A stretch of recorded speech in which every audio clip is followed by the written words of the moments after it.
now. So now we are ready. Yeah, good evening, everyone. So today we invited again our very loving and very supportive and respectable Professor Dr. Kagabe. So I, and on behalf of the RAR-Institute, it is my great honor to warmly welcome our respected guest speaker today, Professor Dr. Wendell Cagape. And we are very grateful for your presence and all the lecture that you have been given us and sharing your time and expertise with us. So there are some new students who recently joined in RAR-Institute. So let me introduce to them. Yeah, about Dr. Kagabe. Yeah, Dr. Kagabe is a very highly respected scholar whose work on the Rohingya, human rights, and forced migration has shaped important academic and humanitarian conversations. His continued advocacy for truth and justice through research is both very inspiring and invaluable, especially for our community. So today, as we invited, as you know, the topic is learning the ropes ethnographic method as a quantitative study. So this section will provide us with unique insight on how ethnographic approach can be meaningfully applied within quantitative research frameworks. And this is especially relevant for our Rohingya youth, of course, and researchers, especially, the Rohingya emerging researchers who are striving to document their own narrative, personal history with both rigor and authenticity. So we welcome Professor Dr. Kagabe and thank you for guiding us in this important learning journey. Thank you so much. Good evening. Can I be heard? Yeah, please. Yeah, thank you, Brother Kai, and thank you, my brothers from the Rohingya Research Institute, for having me again. And tonight we will be talking about qualitative research and ethnographic methods. And I will have a similar presentation tonight from the one I had before with you. And just a very quick presentation on the impact of qualitative research towards the effort of the Rohingya community to document your own stories and narratives as you go along in the policies all over the world, including ASEAN and other countries in Southeast Asia who are hosting uh, the Rohingya community. And let me share my slide. Wait, I cannot see.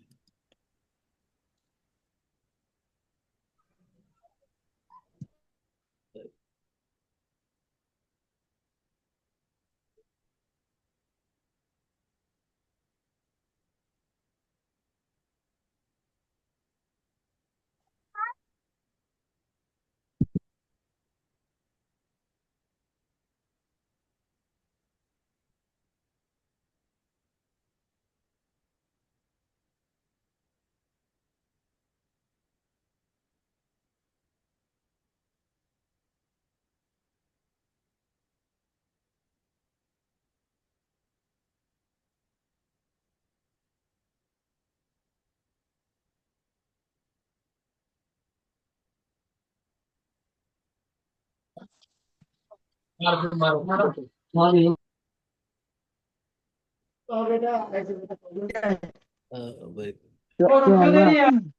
Can you not see? Wait. Yeah. I think. So now you can see that? Yeah, it's visible. Yeah, we can see.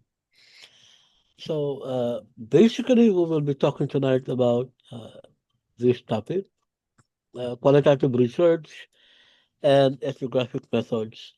This is a topic that is very important for the Rohingya community, for us to have a deeper and meaningful analysis for migration and refugee studies. And the topic that we will be talking for much of tonight is that the importance of qualitative research and ethnographic methods in the analysis of migration and refugees in the context of the Rohingya is very essential because we have to document your unique stories, your experiences, your journeys, and your narratives for us to be able to present to the world a meaningful uh, data that they can understand on the context of how they deal and assist the Rohingya everywhere in Southeast Asia and even in the world. And to continue, let us now look into what are not qualitative research. And if you would like to compare qualitative and quantitative researches, uh, qualitative research are not quantifiable by numerical data. So if your data is more on numbers, then you are not doing qualitative research, but rather you are doing quantitative research. If you are using surveys or you are routing questionnaires for your data, that is not also qualitative research, that's quantitative research. And if you're doing statistical treatment beyond descriptive statistics, that is not qualitative research. And those studies that attempt to generalize and obtain universality of results are not qualitative research. Those are quantitative research, which is different from what we will be talking tonight. And the importance of this is that by now we will be able to distinguish what is qualitative and what is quantitative research altogether. So why qualitative research? As I had always been sharing to so many, including the Rohingya community, that for me as a researcher, it is incumbent for me to highlight the stories and the experiences of the Rohingya when I do papers, when I do researches, because uh, from there I present the rawness of the narrative from the people themselves who live it. And that is the reason why I employ qualitative research more than quantitative research, because I want to present the pure narrative of the Rohingya people, whom I had been in contact since uh, 2018.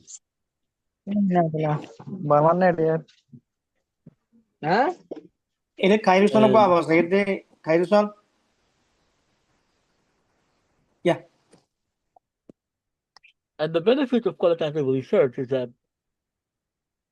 it offers deep insights into the complex human behavior, and it provides also the context and understanding on many divergent issues confronting the Rohingya, for example, and it allows for flexibility in data collection and help uncover trends and patterns that quantitative data might miss.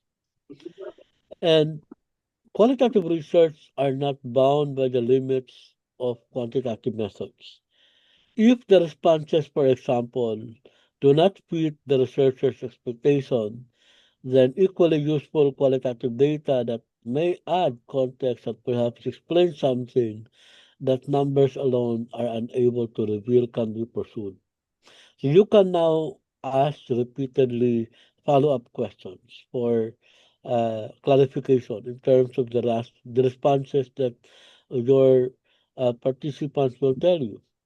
And if you are not sufficiently satisfied by the answers, you can add more questions to provide context on the answers that they told you. And in qualitative research, it also provides a more flexible approach. And it is useful insights are not being captured by the researchers. The researcher can quickly adapt to questions, like I've said. You can do follow-up questions and change the setting or any other variables to improve the responses of your respondents. And the most important aspect in my case is that every experience I had talking to people give me the opportunity to understand their stories.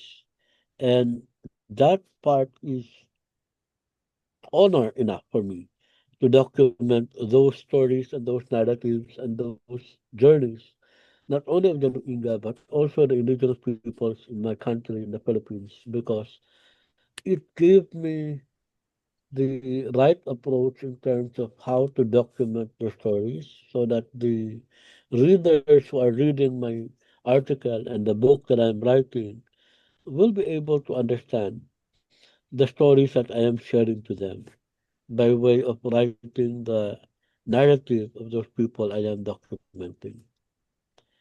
And the significance of qualitative research is that it provides an in-depth understanding of the ways people come to understand, act, and manage their day-to-day situations in a particular setting. And it is a form of social inquiry that emphasizes the importance of people's perspectives and experiences in understanding and explaining the social world.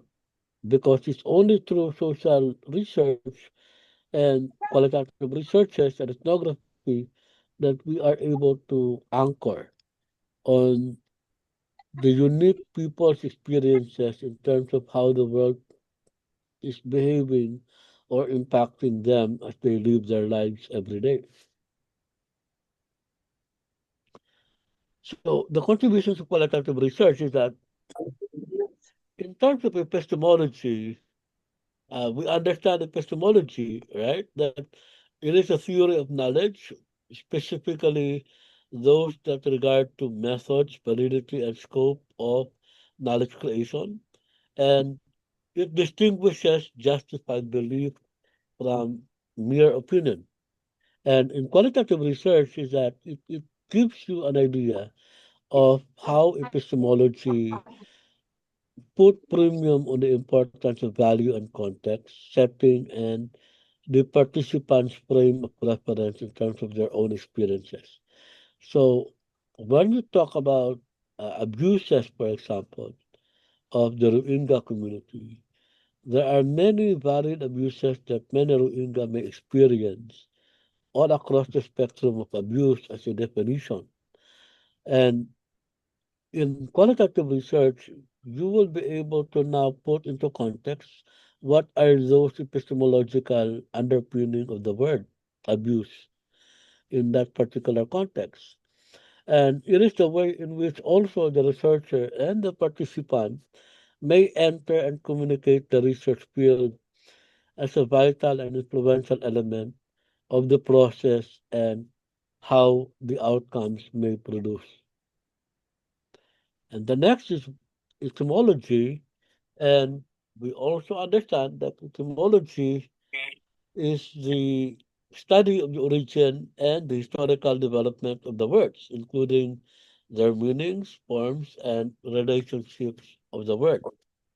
That is why, like again, going back to the word abuse, in etymology, in qualitative research, you will be able to understand what is the origin of those words. When people and participants will tell you one specific characteristic word that defines your experience, then by using qualitative research, you arrive at the etymological underpinning of those words. What are the historical contributions and why these words are important to the narrative of the people? And in qualitative research, it can provide the context for evaluating evidence-based practice in social science research. And it brings out the meanings, new or in the context of their experiences and their pristine setting. This means that when you hear the word from the people you are interviewing, you don't have to water down the word, but rather document the word as it comes, as it is being said and shared, and document it in the most pure setting. Do not transcribe it, do not translate it, but rather take it as it is being said to you by the participant. And it also provides context to the narratives, words, stories, and the shared experiences of the participants of your study. And here comes ethnography.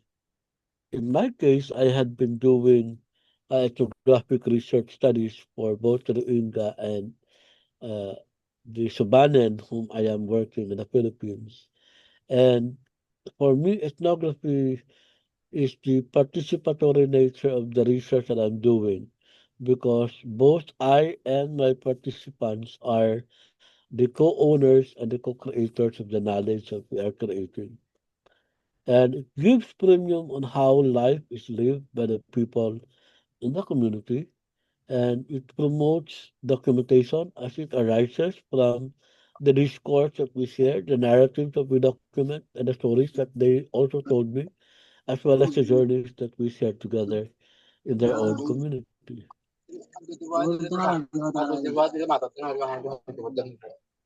And being ethnographic, by the way, Muhammad Ismail. Muhammad Ismail. Yeah. is a qualitative method for collecting data which are often used in the social and behavioral sciences. Data that are collected through observations and interviews, which are then used to draw conclusions on how societies and individuals function. Normally, in ethnography, it requires prolonged engagement with a community under your study and an effort of data triangulation, as well as careful observation of the authentic communicative practices in their naturally occurring context. So ethnography as a method, it is a writing culture. So when you do ethnography, it follows that you have to do a writing more on documenting and writing the stories and the narratives that is being told or being shared to you. And it is presenting a portrait of the people while locating them through their own narratives in their lived world. And it pursues what is meant by people's reality and how it draws meaning to them as they live it. And it record and document all of this in their natural setting. Ethnographic tools I use, for example, in my ethnographic activity, I use journal or notebook. I use pen and pencil. I use digital recorder, and I use camera recorder, and I wear comfortable attire. And when I say comfortable attire, this is how I look when I do field work. So here I was doing a study for the indigenous communities in the Philippines, and I was with my team doing field work. And in this case, we were looking for the sacred burial grounds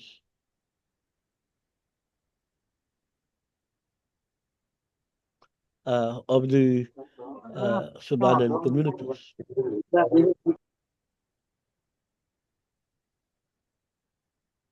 And these are the examples of my journey. So this is where we document.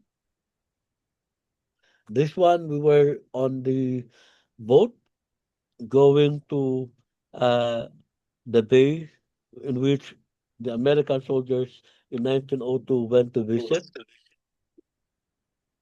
And here we were looking for the sacred burial ground of the indigenous people. And here I was doing a focus group discussion with the participants for the studies. And here I went to a house of a indigenous people to document artifacts that are related to their culture. And here I also participated in the ritual of the indigenous peoples community in the Philippines, in which they asked me to join in drinking the wine, which is made of rice.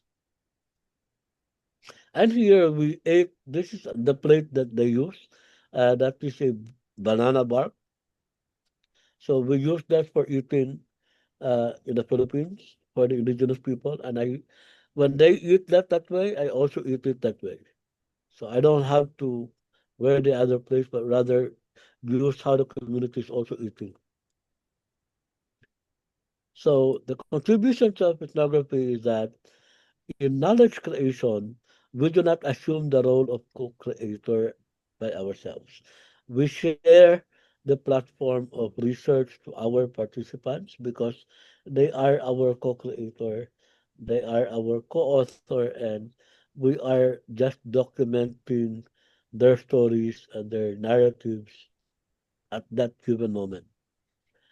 And as a researcher, we are not the sole author of an ethnographic work.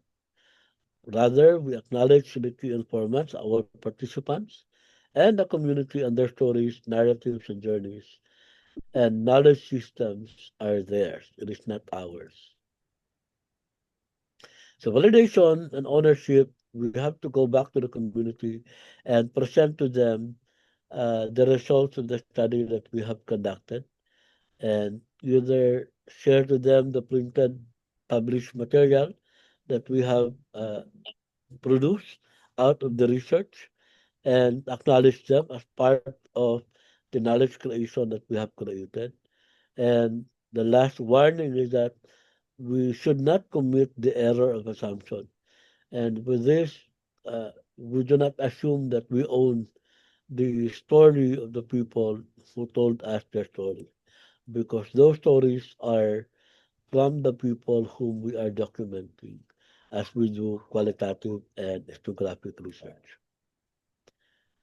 And with that, I thank you for this very quick presentation on qualitative research and ethnographic methods. Oh, thank you so much for very insightful and very informative sections. Yeah, so now if we have any questions here, do you have any questions to ask regarding this topic today? Hello? Yeah, what is it? Yeah, you can raise hand so that I can give the floor.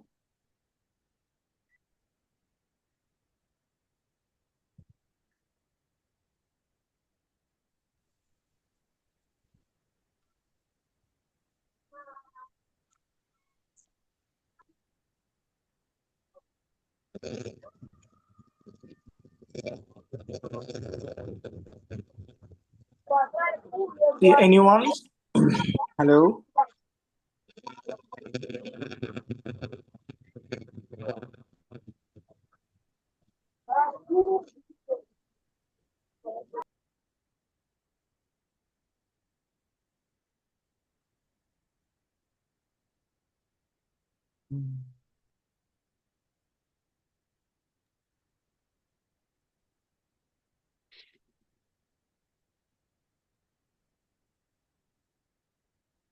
Yeah, okay, Abdurrahman. Yeah, please go ahead. Yeah.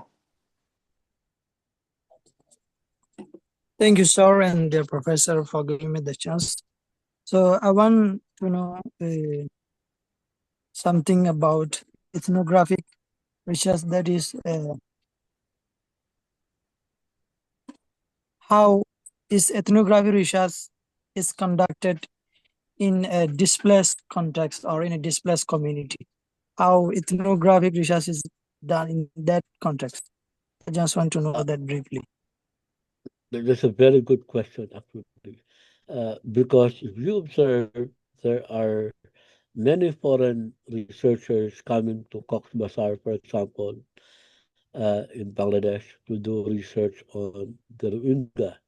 And if they stay longer than 3 months, actually, when they started talking and gathering data from the community, uh, that is what we call ethnography. But if they're going to your community and uh, gather data using checklists or questionnaire, those are not ethnographic, but rather those are survey that they are conducting in your displaced community.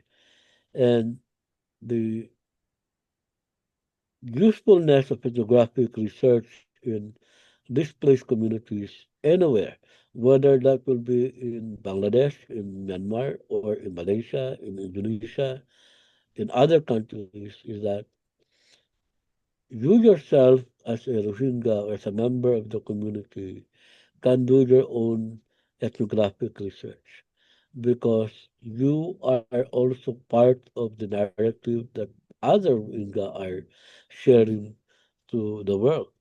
And the best way for you to help the community is to also document your own stories and document your own narrative so that when foreigners come to you asking you to share your story, you will be able to assist them and direct them to a authentic data that should be used for their own studies, other than the one that are usually research biased by the researchers themselves.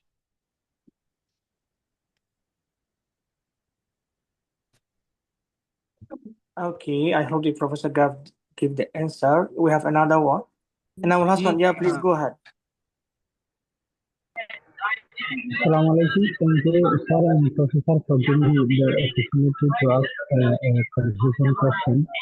I want to know what type of setting is the restraint setting against slavery. Restraint setting means what type of setting? I think you're in a very crowded and noisy environment. We cannot get. Please repeat again. Yes, sir. I want to know the Preston sitting. Preston, what type of sitting is it? Preston sitting means what type of setting is it? What kind of questions are there? Sorry, can you please repeat again? Preston You're setting asking means what what kind? type of setting?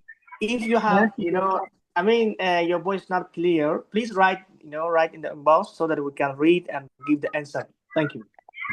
Yes, sir. Yeah, we will have like around next 20 minutes. So I can please we have now like less than 1 minute. Could you please all join again? We have some discussions about regarding this topic. This is a very important topic, and we all need to know. So Professor is ready to give all the answer. Okay. So please The, join the, again. pres- Yeah. the pristine setting here by Brother Adamul is that it means in the natural setting. So if you are doing a study in the camp, stay in the camp. If you're doing a study in the house, stay in the house. So that is what we mean by pristine setting. It is not artificial, it is not in a building, but rather do a study where the people are. Thank you, sir. I'm clear now.